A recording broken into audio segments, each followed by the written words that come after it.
So in this video, I'll be showing you guys how to fix this problem with the microphone icon for voiceover turns into gray. So watch this video till the end. So if you are new to this channel, then I'm Praveen. I do a tech video like unboxing and troubleshooting every week. So please like this video and subscribe to the channel.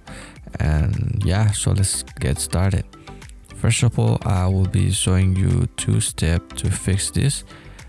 So the first step is go to this edit and select preferences, and what you want to do is click on audio hardware, and it will bring you this window.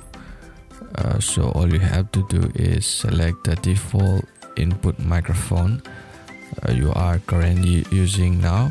So for me it is Fifine T669. So I will select from the drop down and click OK. So it should be fixed now. After this, and if it does not fix like me, then I will show you the second step. So the second step is pretty easy.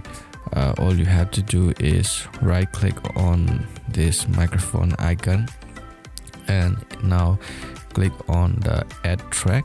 And one thing that there is to add track and add tracks, so be careful with that. When you select, you have to select add tracks.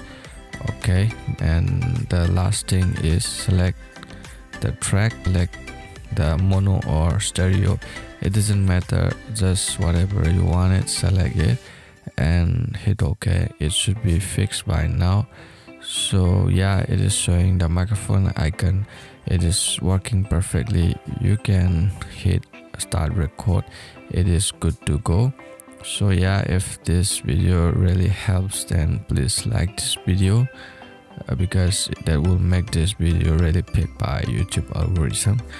And also subscribe to this channel, that will be much appreciated. Thank you guys for watching. See you in the next one.